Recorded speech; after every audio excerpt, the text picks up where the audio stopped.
Señoras y señores, muy buenas noches, bienvenidos. Aquí estamos en una nueva edición de El Timón en vivo, mientras se está jugando un partido decisivo de fútbol. Para todos los que no están viendo el fútbol, aquí estamos nosotros con la señora Cecilia Buffle. ¿Cómo le va? Muy bien. Por suerte parecen que con lo que hay que ver en el fútbol, mejor quedarse a ver el Timón. Efectivamente. Pero bueno, las cosas no están fáciles para Argentina en ninguno, Nunca ha sido fácil, nunca ha sido fácil. Y bueno. En ninguno de los renglones. Pero bueno, estamos camino a octubre, sin ninguna duda, con todas las especulaciones, las cuentas, los impactos políticos de la economía. Parece que ahora la economía está un poco mejor que la política para el presidente Macri. Se ha enrarecido un poco más el caso Maldonado. Hay una tensión allí con la dirigencia sindical, ahora un poquito, de alguna manera, bueno, amigada, veremos, con el sector piquetero, con los gobernadores, que se viene una discusión allí bastante áspera, así que un escenario donde me parece que la economía, aunque parezca mentira, ahora lo está ayudando, o por lo menos está resultando un poco más tranquila al presidente que la política. Sí, ¿no? veíamos, por ejemplo, una manera de verlo también es, por ejemplo, el indicador, el REM, el famoso relevamiento de expectativas que hace el Banco Central, muestra todos los meses que es cierto, la inflación no cree nadie ya que esté dentro de la meta del 18%, habla en el último informe de agosto que la inflación del año va a estar alrededor del 22%, pero todos los meses desde junio en adelante empieza a subir un poquitito el nivel de crecimiento que espera para este año y hasta ahora casi en el 3% anual. Es un indicador que siempre tiende a ser moderado, ¿no? Claro. Y está casi en los 3 puntos de crecimiento para este año, con además un escenario en el que no hay noticias de sobresaltos. Prevé que el dólar va a estar a 18,20 a fin de año. Es cierto que esta tensión política, de esta tensión política, el dólar no se enteró. Va a estar hoy con nosotros Eduardo D'Alessio, que hace una encuesta habitual sobre el monitor de humor social, que además tiene bastante contacto con las principales empresas en Argentina, a ver, bueno, de qué se está hablando en el mundo económico, ya mirando después de octubre. Pero la verdad es que también cuando uno habla con los funcionarios del gobierno y plantea esto de que parece que la economía ahora está un poco mejor que la política porque se han enrarecido algunos temas, medio que te miran y te dicen ¿de qué hablas? Si las encuestas están marcando que posiblemente la performance del gobierno en las elecciones de octubre, que son en definitiva las que cuentan, puede llegar a ser mejor o mucho mejor que en las PASO. Así que bueno, eso es lo que le dicen también al Beto Valdés, que es nuestro columnista político y uno de los periodistas mejor informados de la Argentina, está con nosotros, también pendiente de lo que está pasando con Argentina-Venezuela. ¿Qué tal, Beto? ¿Qué dices, querido? ¿Cómo va? ¿Cómo andan? ¿Bien? Muy bien. Es interesante porque me contaba esta tarde, Beto, en la radio, que la grieta política llegó al vestuario de la selección argentina, Beto. Eso es así. Exactamente, no solo al vestuario, sino... No podía ser de otra manera, ¿no? Claro. Evidentemente. Y también a la conducción de la Asociación del Fútbol Argentino. Recordemos que está en manos de un acuerdo que lo sacó Marcelo Tinelli, que lo dejó al Chiqui Tapia con Moyano y Daniel Angelici, el presidente de Boca y hombre cercano al presidente Macri. Lo concreto, claro, cuando eligieron a Sampaoli, lo que no analizaron en el ambiente del fútbol, que venía un militante kirchnerista hecho y derecho. Sí, sí, confeso, declarado, por otra parte. De toda la vida, y que de alguna manera, más allá, muy al estilo Bielsa, en ese sentido, Marcelo Bielsa, él es un discípulo de Marcelo Bielsa, recordemos que tuvo problemas cuando ganó Sebastián Piñera, que no quiso seguir siendo director técnico de la selección chilena por razones ideológicas. Bueno, en definitiva, lo tenemos a Sampaoli, que quería... así como apareció fotografiándose con... Se ve que evolucionó, porque de Macri no tuvo problema en ser técnico. No, ese fue Marcelo Bielsa. Fue Bielsa, no, Sampaoli, es un discípulo no fue que es un poco más flexible. No fue muy prolijo, anda a preguntar a los andaluces, ¿no? Como lo dejó en banda.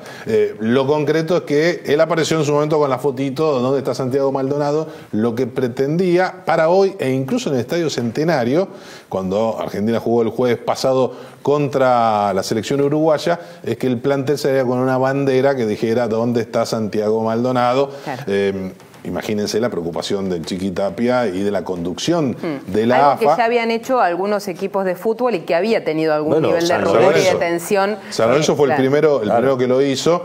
Con algún rumor ahí de que primero Tapia lo había bochado. Claro, pero es diferente que eso se haga en la Asociación del Fútbol en partidos de AFA que en partidos de FIFA, como son los partidos de las eliminatorias. Pero lo interesante es que Messi se le paró de manos, aparentemente, a Sampaoli. Sí, hubo una diferencia del plantel que ya se está llevando mal con Sampaoli, pero lo interesante tiene que ver hasta dónde la grieta se mete de lleno. Y a su vez, vos fíjate qué paradójico, al técnico de la selección no le gustó que Messi se prestara junto con Suárez a lo que es un objetivo de Estado del Río de la Plata, tanto el presidente Macri como de Tabaré Vázquez, de hacer el Mundial 2030. Por eso se sacaron una foto, uno con la camiseta 20, al lado del otro con la camiseta con el número 30. Mirá vos. Interesante. Bueno, pero la grieta se va a agrandar ahí si el partido de hoy termina mal. Mirando octubre, Beto, ¿cuáles son los principales títulos? ¿Cuál es la principal conclusión? Porque bueno, recién decíamos con Cecilia que nos da la sensación de que hoy la economía parece estar más despejada que la política para el presidente mirando octubre. Aunque si efectivamente los resultados electorales van a ser tan buenos como dice el gobierno que van a ser, no sé si la política va a andar tan mal, digamos. Es interesante lo que planteas porque, en definitiva, convengamos que hoy por hoy, en el mundo político en general, hay un consenso. Uno puede hablar con hombres del peronismo, hasta cercanos a Cristina Fernández de Kirchner, y nadie descarta, salvo que el diablo meta la cola o que haya una derivación desagradable o diferente del caso Maldonado, como cisne negro, de no mediar una cuestión de ese estilo. Nadie duda que la administración del presidente Mauricio Macri va a tener una muy buena performance electoral, mejor que la de las PASO. Puede superar a nivel nacional el 40% de los votos, ayudado porque en este caso no se cuentan los votos en blanco, lo comentamos en su momento que suben normalmente, va a haber mayor participación de aquellos que vayan a votar, la gran mayoría se van a inclinar por Cambiemos. En líneas generales, como ítem se puede decir que se puede llegar al 40% a nivel nacional, que se percibe un avance territorial de Cambiemos y como que el presidente está en estado de gracia, es decir, fuera claramente de ese segmento que se movilizó a Plaza de Mayo, ese colectivo que puede tener presencia en centros urbanos, en muchos otros lugares del país está creciendo no solo su consideración, sino el respaldo electoral a sus candidatos. En San Luis está ganando por más diferencia que la que obtuvo, recordemos que fue 50 puntos, claro, y más de 20 puntos de diferencia. Dicen que está empatado en el Chaco, está ganando Cambiemos en Tierra del Fuego, que había entrado tercero, tiene posibilidades de ganar en Chubut, digo, en distritos donde parecía inimaginable una recuperación. Dicen que en Córdoba no tiene sentido realizar las elecciones, que se van a pesar directamente los votos de Cambiemos, porque... Guarda con la euforia. Pero dicen que es una situación realmente terrible y por la tendencia en líneas generales que siempre ocurre. Aquel que le va muy bien en la PASO, desde su debut, y está la despedida, recordemos, de las primarias abiertas, simultáneas y obligatorias, suele ganar con diferencia interesante. Y en la provincia de Buenos Aires, ese es el otro dato, la semana pasada lo que tenía el gobierno, al mismo momento que Cristina festejaba el 0,2% de diferencia, ya tenían a Esteban Bullrich 5 puntos arriba, es decir, ya marcando alguna diferencia. En estas últimas horas a Jaime Durán Barba le llegó otro sondeo que habla de 3 puntos. Eso sería un escenario mucho más parejo. 3 puntos es casi empate técnico a la hora de marcar tendencias, pero ojo, la encuesta que maneja la última, cerrada, ya viene con efecto Maldonado, Plaza de Mayo, cerrada el lunes, lo que da es un 10% de indecisos. 10% de indecisos con el gobierno ganando por 3 puntos. Es muy difícil hoy proyectar indecisos, pero si los proyectás, Esteban Bullrich, la lista que encabeza él, supera el 40% claramente, y es muy difícil que Cristina pueda subir más del 36, 37. Ahí está el piso, hay que ver hasta dónde avanza, porque evidentemente no va a perder votos. Pero el gran problema que tiene la expresidenta es de dónde pescar más. Crecer. Pero ¿qué pasa con el tono, con el cambio de tono del gobierno con respecto al caso Maldonado? Parecía un caso aislado como vocera Patricia Bullrich, subió después Marcos Peña, ahora empezó a hablar el presidente del asunto, hoy tomó la decisión de que vaya Bruch a Esquel. Hay una respuesta a esas encuestas, a resultados de la investigación, ¿a qué? En primer lugar, es interesante cómo lo describiste, porque es tal cual. Evidentemente, el gobierno pasó de lo que se hace normalmente frente a este tipo de crisis, todos los oficialismos, más allá de que esté bien o mal, o que a uno le gustara otra cosa, que es, en primera instancia, que hable el responsable del área, que suele ser el fusible.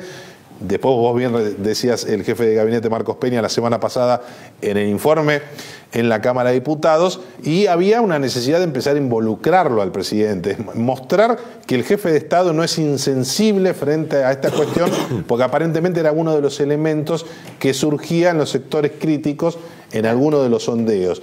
Entonces, ¿qué es lo que vimos hoy? Una reunión más para marcar agenda, con definiciones concretas entre el presidente, la ministra de Seguridad, Patricia Bullrich, que aclaremos, está más firme que nunca. Es decir, todas las especulaciones y planteos que pueda llegar a dar un paso de costado, que la echen, de ninguna manera. Tiene que generarse una situación, un descalabro para que Macri entregue en pleno proceso electoral a una figura que le pide la cabeza de la oposición. Y lo que también modifica todo esto que estamos haciendo referencia es lo que ocurrió ayer. Es decir, cuando se cae esa hipótesis que plantean algunos sectores del oficialismo, que el famoso puestero era el que podría supuestamente haberlo herido, acuchillado a Maldonado y que estaba en Chile, cuando se cae ese ADN, toman conciencia de que venían mal informados y que tiene que estar más activo el presidente. De todas maneras, hay muchas críticas, yo te diría, no tanto a esta altura contra Patricia Bullrich, sino contra la conducción de la Agencia Federal de Inteligencia. En este tipo de circunstancias, cualquier gobierno y sobre todo un presidente necesita información confiable y al instante. Claro. Y eso, evidentemente, no está disponible en esta administración. Bueno, muy bien, volvamos un poquito al terreno económico. ¿Qué sabemos de la reforma impositiva? Surgió, la realidad es que lo publicó nuestro colega Marcelo Bonelli la semana pasada, la idea de que se viene un impuesto al ahorro en forma generalizada. Ni las LEVAC se van a salvar, aparentemente. Pero el gobierno todavía no dice ni mu. No ha mostrado las cartas, pero sí es cierto que todo indica que la reforma tributaria va a traer un impuesto a la renta financiera, que en definitiva va a ser un impuesto a la clase media, porque la renta financiera de las empresas, de los quits que hacen un plazo fijo, ya está grabada en la Argentina, ¿no? Sí, efectivamente. Pero la realidad que en el mercado no hubo tampoco ningún tipo de reacción. Las LEVAC siguieron firmes y siguen estando claramente al tope de la elección de inversiones. De hecho, el Banco Central aumentó el premio para estar en LEVAC a mucho más que las elecciones, a mayo del año que viene, y hay un volumen cada vez más importante en ese sentido. Así que en alguna medida, por ahora el tema no ha traído un impacto negativo, ni caída en el precio de los bonos, ni salida, digamos, de depósitos. Por supuesto, es una reforma impositiva que se va a presentar después de las elecciones. Se va a tratar en el 2018 y se va a aplicar en el 2019. O sea que, por supuesto, después de una discusión, política y demás, que lleva tiempo. Otra de las reformas, o de las reformas que está en discusión, es la reforma laboral, ¿no? Que es lo que aparentemente abrió la puerta para que volvieran a discutir, volvieran a conversar y se amigaran la CGT y el gobierno. La CGT que volvió a la Casa Rosada. Dijeron que fue una reunión muy amigable. Amigable. Entraron con un confederal citado para el 25 de septiembre, que proponía un paro y salieron con la idea de que hay un confederal el 25 de septiembre para conversar.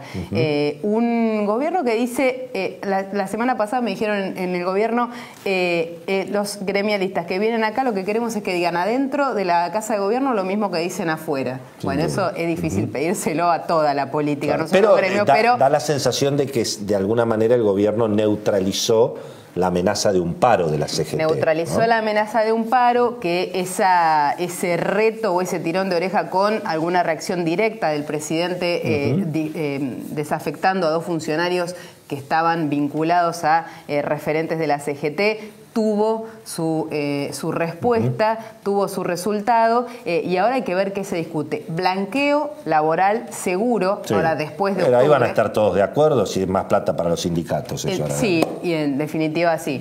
Así que ahí van a estar todos de acuerdo, pero claro, tiene que pasar por el Congreso, así que es clave cómo termina octubre para eso, y algunas medidas que van a estar vinculadas también a la reforma tributaria, como por ejemplo la baja de aportes patronales. Y hay otras 2 batallas que va a tener que dar el gobierno, no solamente con la CGT, sino que esa está bastante neutralizada, sí, porque además no hay acuerdo con los gremios del transporte y eso garantiza que no va a haber un paro. Pero está la discusión con las organizaciones piqueteras, que otra vez salieron a extorsionar al gobierno, y está la discusión con los gobernadores. De esos 2 capítulos, Beto, ¿qué nos podés sintetizar? Gobernadores y la pelea que se viene otra vez con las organizaciones piqueteras esta semana. Con las organizaciones piqueteras, evidentemente, va a terminar de alguna manera en una negociación, y hay una estrategia interesante que es tratar de dividir el frente, ese frente que por lo menos el gobierno ve más amigable al movimiento Evita, al Chino Navarro, a Pérsico, que están cerca de Randazzo, y que el hombre problemático es Juan Grabois, es decir, tratar de aislarlo en la conversación, pero como un poco decía recién Cecilia, que muchas de estas cosas no se noten afuera, como pasa también con el mundo del sindicalismo, donde yo diría que no solo se evitó o se está por evitar el paro, sino que los sectores que son mayoría y son los gremios más poderosos, que no querían ir a la confrontación, le pedían a gritos a la Casa Rosada, al presidente y a Creaca: muchachos, como ahora está Icardi en este momento, tienen un centro, así levantamos el paro, nadie quiere. Recordemos el número ese que circula, que el 50% de los trabajadores en relación de dependencia y sindicalizados votaron al gobierno. Entonces, claramente que no. El otro dato interesante tiene que ver con la fotografía que vamos a ver mañana. Vuelve el CFI, el Consejo Federal de Inversiones, con los gobernadores, con Sergio Massa. Y con un invitado, con Sergio Massa, Consejo Federal de Inversiones, que se hizo famoso en los 90, cuando los gobernadores se reunían para presionar a Menem y a Cavallo, con un tal Néstor Kirchner, que venía en ese momento. Con un tal Néstor Kirchner que hablaba con la prensa, ¿no? Los periodistas nos parábamos en la puerta del CFI y él salía antes de que terminara la reunión para ser el vocero. Se hacía el duro y después negociaba claramente con Domingo Cavallo, con quien tenía una muy buena relación. Mañana hay que mirar con atención esta movida en términos no de las elecciones de octubre, sino fundamentalmente de quizás de la incorporación ya de Massa de vuelta al peronismo. ¿Cómo van a jugar si van finalmente los gobernadores Alberto Belenitec de Río Negro y el neuquino Omar Gutiérrez? Eso es claramente Zapac. Hay que ver si va Mendoza y Corrientes, que son gobernadores, digamos, radicales. Me parece que no está dada las circunstancias, o por lo menos caería muy mal en la Casa Rosada. No sé si Cornejo no iba, no sé si el de Mendoza no iba. Había una especulación. No sé si van o no van, pero en la Casa Rosada saben que en esta negociación es más fácil que Cornejo esté de acuerdo con el peronismo que con el gobierno. No, sin duda. Claro, porque Cornejo, la billetera es la de los gobernadores. No, y aparte recordemos que Cornejo no necesita de la Casa Rosada para ganar las elecciones. Comentemos a la gente que lo que se discute siempre es plata, es el reparto del impuesto al cheque, la obra pública para las provincias y el gran tema que es la actualización del fondo del conurbano. Los gobernadores, como todo el mundo, dicen con la nuestra no. Si se le va a reconocer la plata a la provincia de Buenos Aires, aplauso para todo el mundo, pero que la ponga la nación. Bueno, esa es la discusión que hay, ¿no? Exactamente, así que en definitiva hay que mirar con atención esa cuestión. Y algo que pasó desapercibido en las declaraciones de la gobernadora de Tucumán, Lucía Corpachi, diciendo: en el reclamo por el fondo del conurbano, Vidal tiene razón. Mirá, la de Catamarca, Corpachi. Perdón, la gobernadora de Catamarca, Lucía Corpachi, que en su momento supo ser kirchnerista, pero bueno, sabemos cómo los tiempos son dinámicos en la política. Bueno, muy bien. Yo arranco yo porque... Estamos con la expectativa. Va a quedar todo... Creo, por ahí estoy equivocado, pero creo que sé quién sería el periodista o la periodista profesional, independiente, que le va a hacer o que le podría hacer la famosa entrevista a la expresidenta Cristina Kirchner. Y lo único que puedo decir es... ¿Qué pistas? A ver. No es un periodista que está hoy ni en la televisión ni en la radio, nada más. Y es varón, no es mujer. Nada más, listo. Es varón, gráfica. Ya está, ya dije y no está en televisión ni en radio. Pero es un periodista muy importante, muy importante, muy importante. Señor, quedamos todos contando. Beto, cuente usted lo que tenga. No, lo último, a propósito del triste empate de la selección argentina, qué problemas para Sampaoli, qué problemas para el gobierno. No le fue bien así. No, digo, tengamos en cuenta que la próxima fecha de la eliminatoria juega Argentina con Sampaoli en River contra Perú. Aparecen nuevamente los fantasmas de Perú y lo dirige el flaco Gareca. Y otro dato demostrando el malestar que ella empieza a ver contra Sampaoli, no solo por el Santiago Maldonado. Hoy obligó a cantar el himno todo completo. Haciéndose el patriota. Y lo puso el hijo de Rodrigo Bueno, ¿no? De Rodrigo. Y en la previa eligió los temas que tenían que escuchar el público que iba al estadio de River, entre ellos sus preferidos La Renga, Los Redondos y Callejeros. Estaba en lo importante, Sampaoli. Siempre lo importante y con una tendencia ideológica que se podía dedicar más al fútbol tenemos que a la cuestión ideológica. Un entrenador militante. Bueno, el entrenador militante. No podía ser de otra manera con el macrismo, por otra parte, para que se muestre la amplitud de... Claro. Igual no tengo tanto problema con el gusto musical de Sampaoli, pero el problema es que tendría que estar mirando otra cosa, ¿no? Bueno, pero señora, nos vamos. Nos vamos. Hasta el martes de la semana que viene, como todos los martes acá en Canal 26, a las 10 de la noche, los esperamos con otra edición de El Timón. Hasta la semana que viene.